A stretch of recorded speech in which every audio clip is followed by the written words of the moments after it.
Bright QT. Every student matters. So now children, let's start with the second part of the story. The king turned round and saw a bearded man running towards him.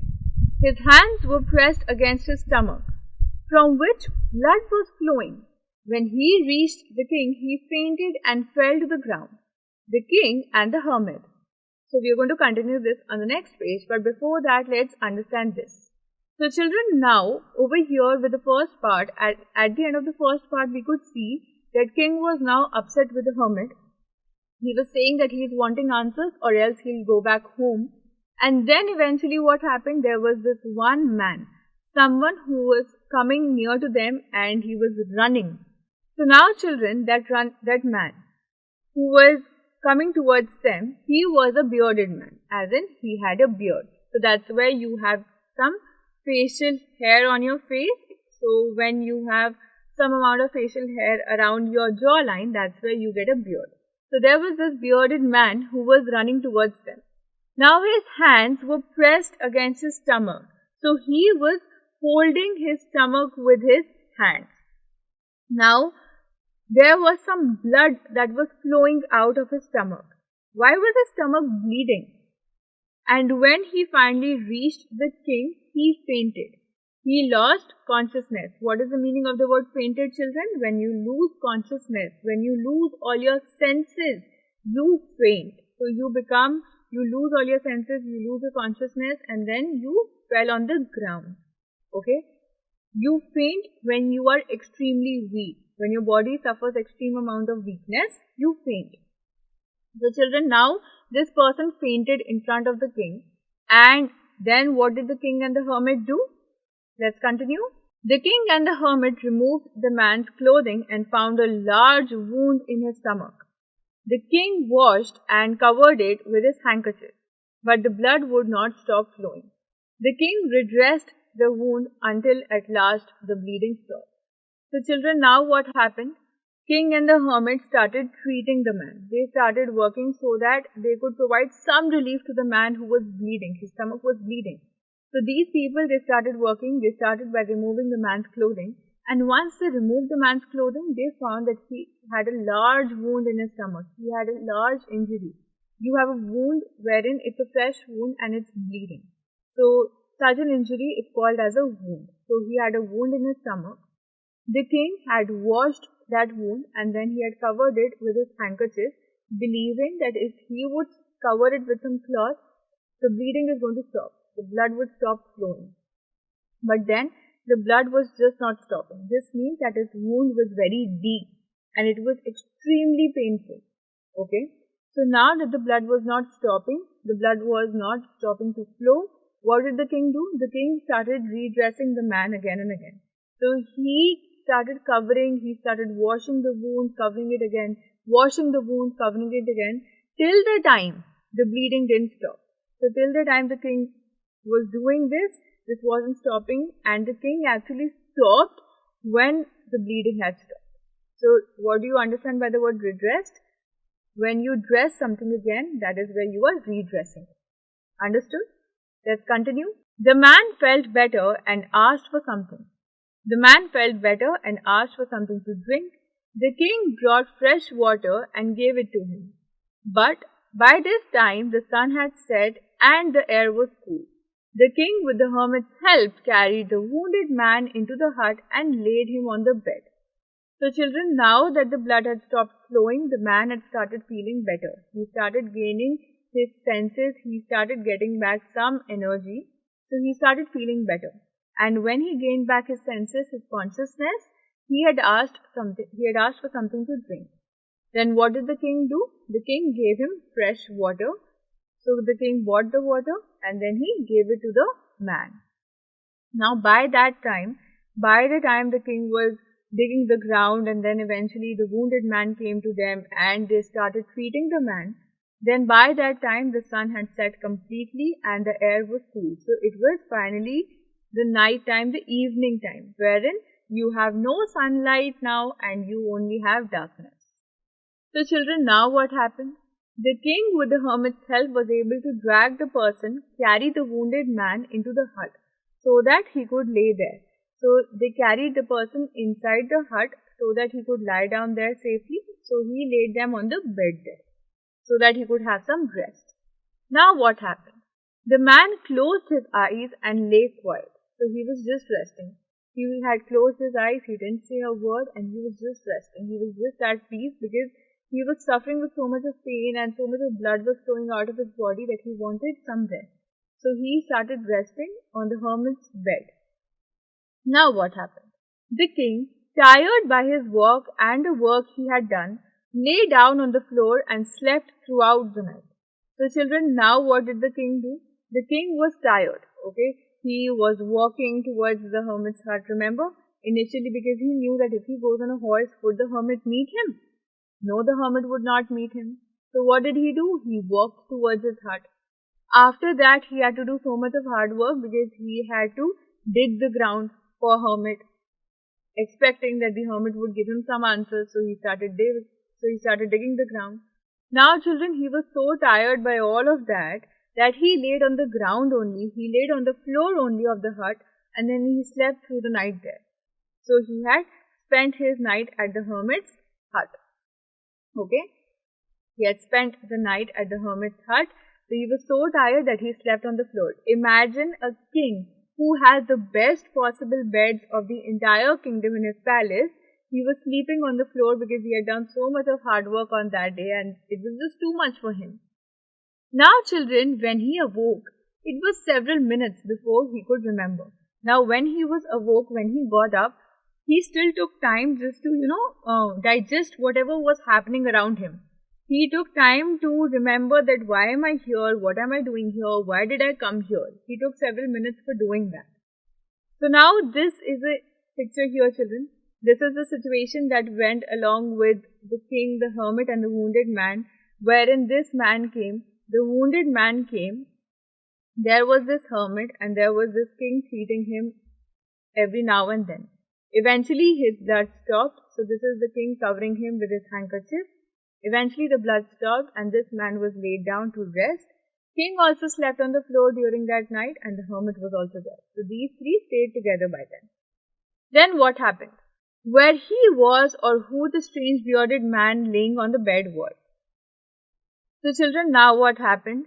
Now the king took some time to digest that who was that actual person who was sleeping on the bed, why am I here, what am I doing here. He took some time just to recap all of those things because he was so tired during the night that he had an amazing, peaceful and deep sleep night that day.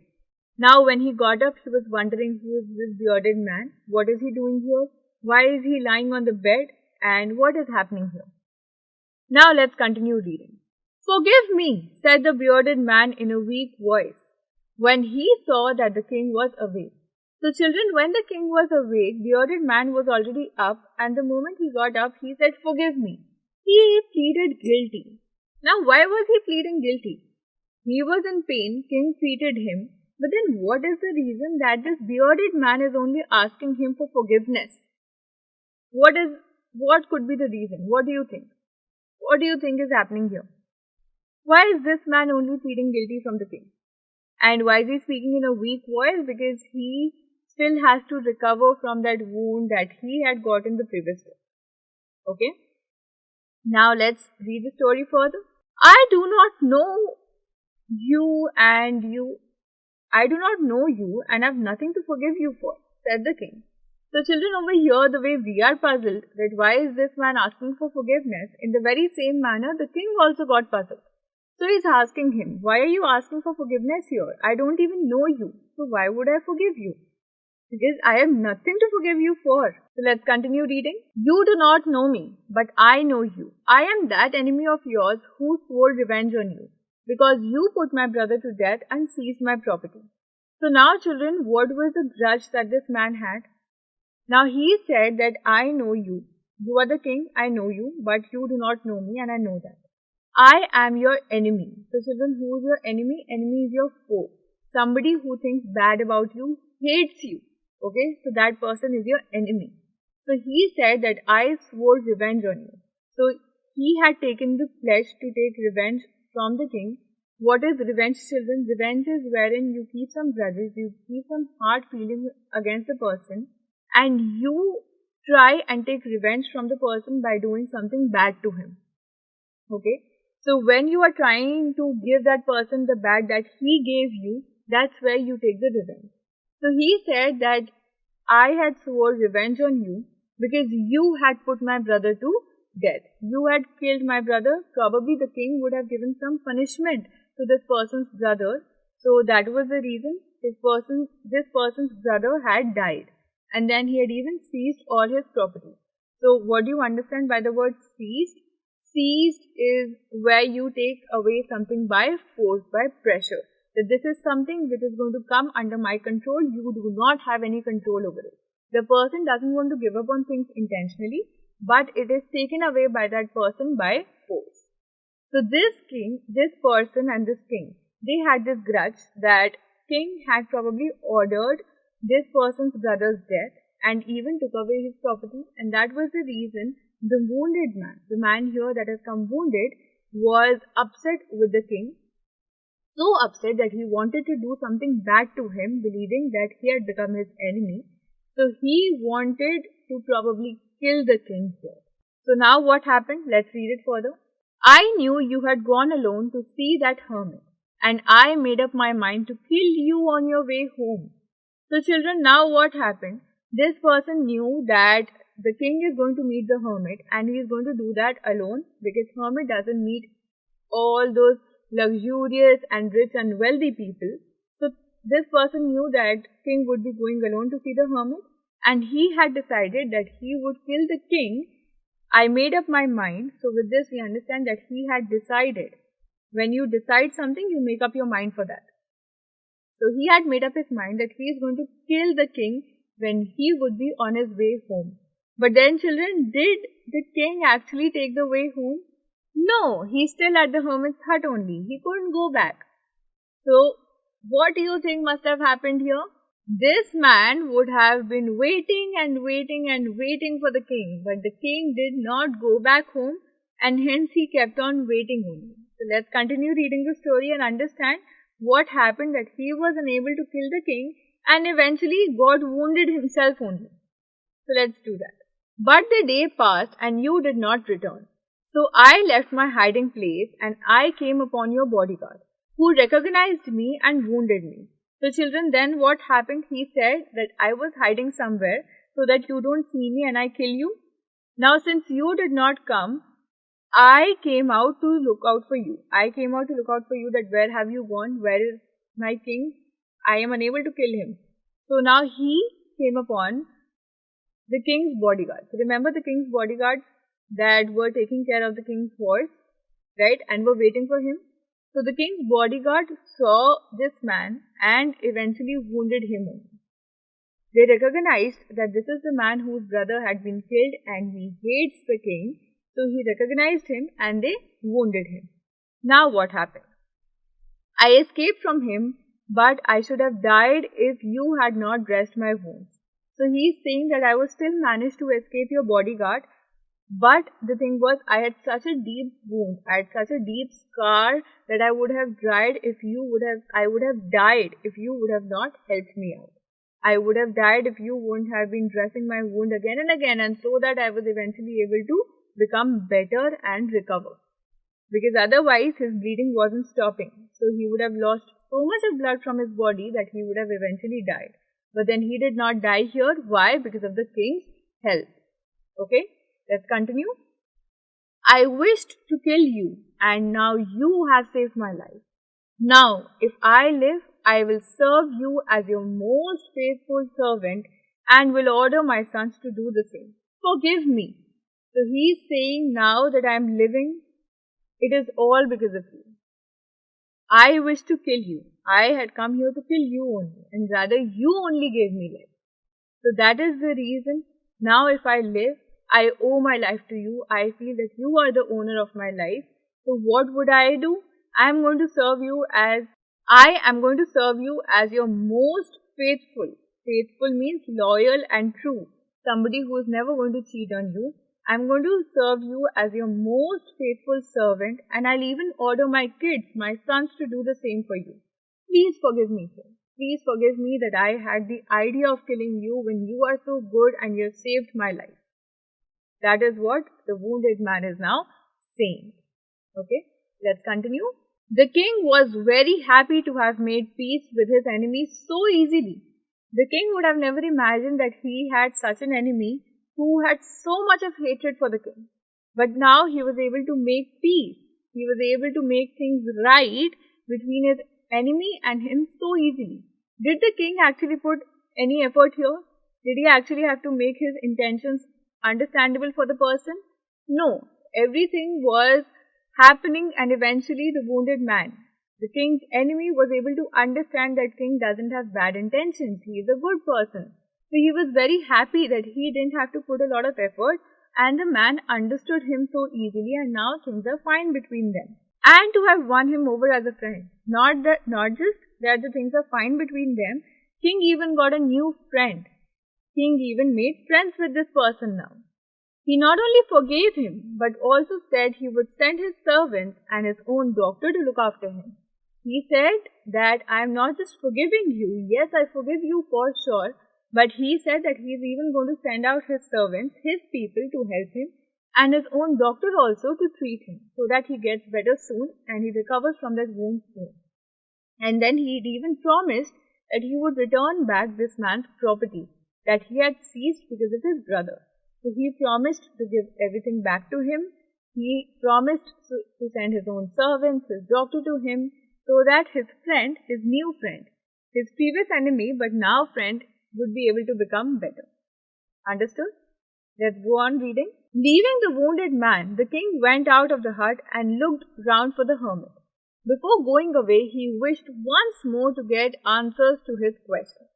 So now that everything was fine between the king and the wounded man, he had left him alone and he came out of the hut and he started looking out. He started searching for the hermit.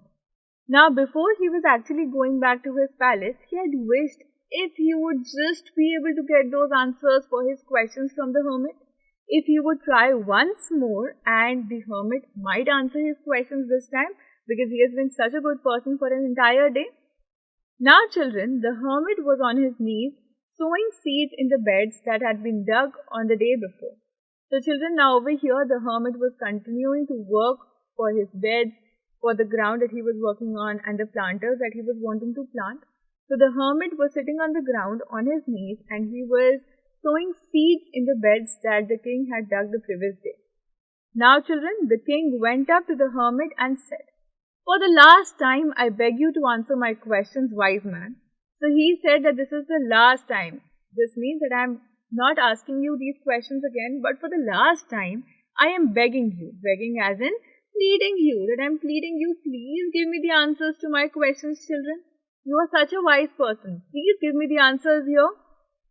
So now what happened? Let's see if he actually got his answers from the hermit or not. "You have already been answered," said the hermit, still bending down to the ground and looking up at the king as he stood before him. So children, now since the hermit was sitting on the ground, he continued with his work. He did not stand up, but this time he replied to the king. He replied to the king. And what was his reply? That you have already been answered. When did he get his answers? Did the hermit tell him his answers, children? I don't think so. But then why is the hermit saying that you have already been answered? This means that you already have the answers to your questions with you. The question that's there in our mind, that's the very same thing that would go in the king's mind also. So now let's continue reading. "How have I been answered? What do you mean?" So he's saying, what do you mean? When did I get my answer? Why are you saying that I have been answered? When did I get my answer? Because you didn't speak anything. So how would I get my answer? Let's see now what hermit has to say. "Don't you see," replied the hermit, "if you had not pitied my weakness yesterday and had not dug these beds for me, you would have gone away. Then that man would have attacked you and you would have wished you stayed with me." So he's saying, he's now just repeating what happened the day before. What had happened, children?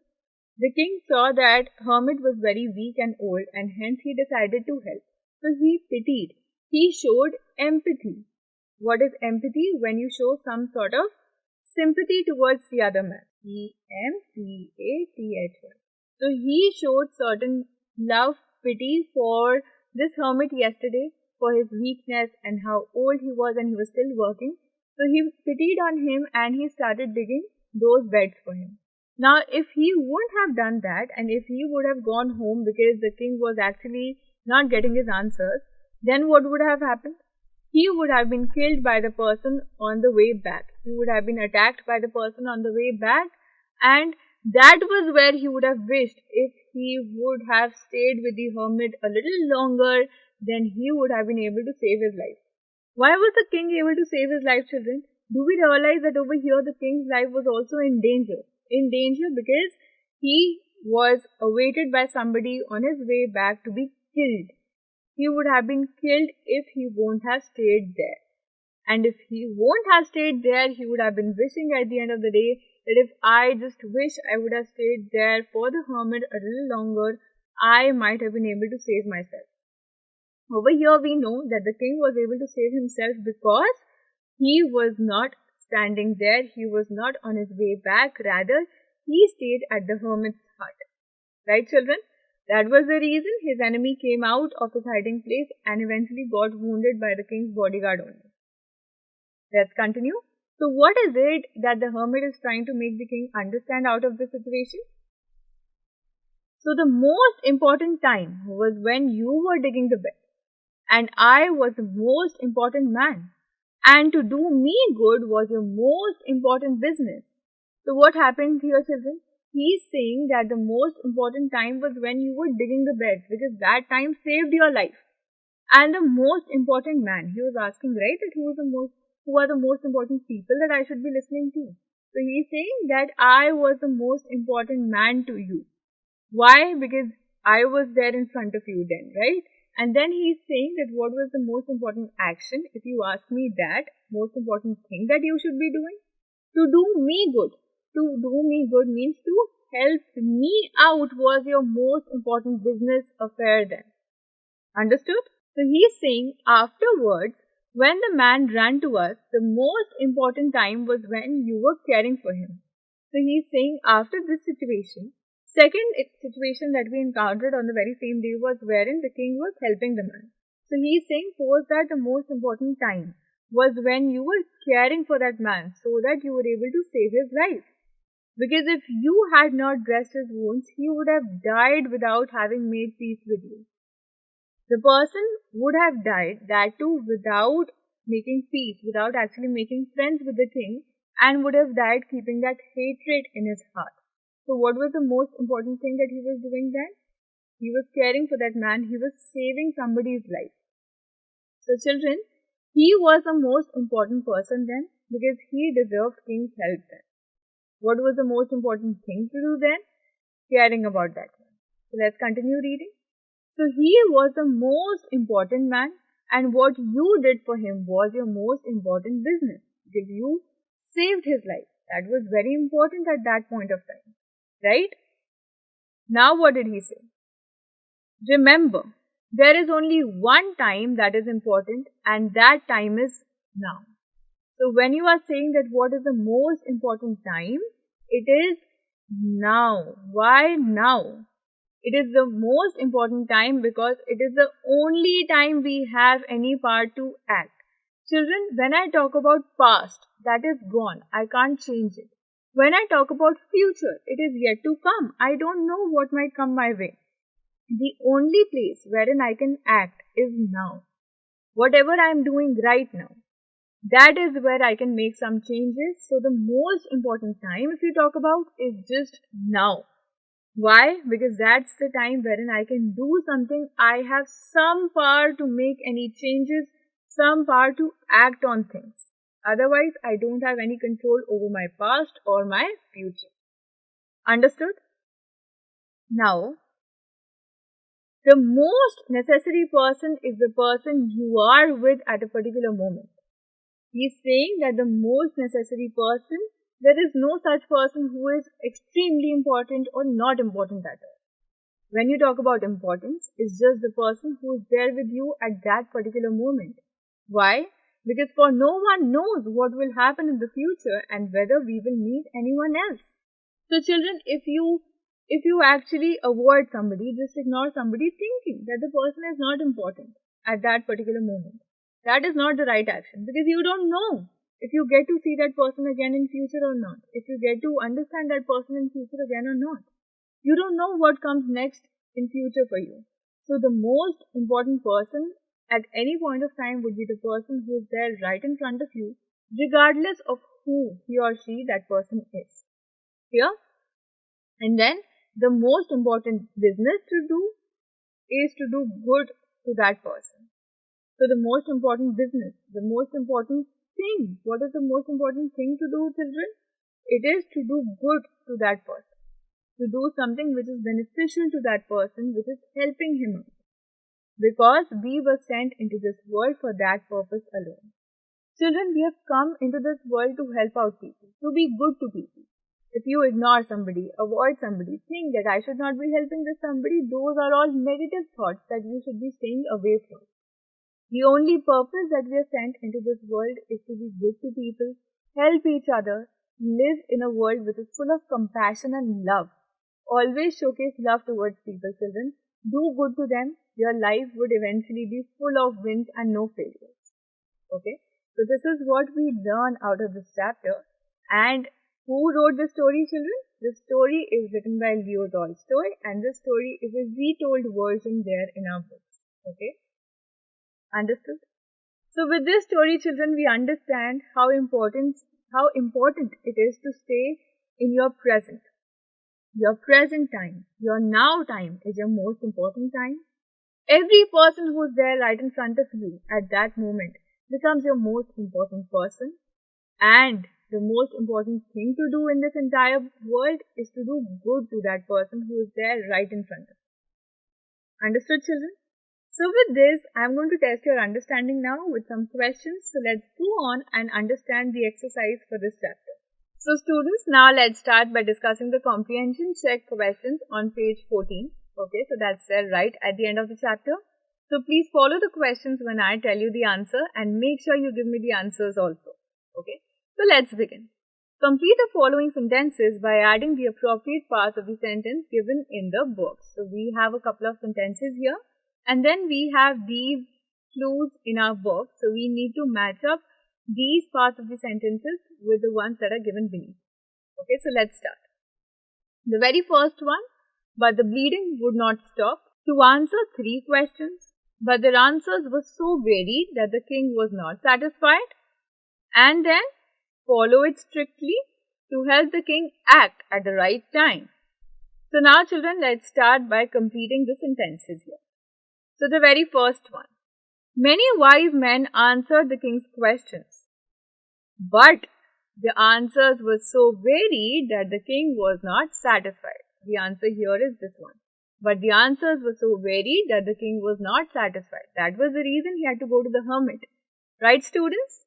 The next one. Someone suggested that there should be a council of wise men.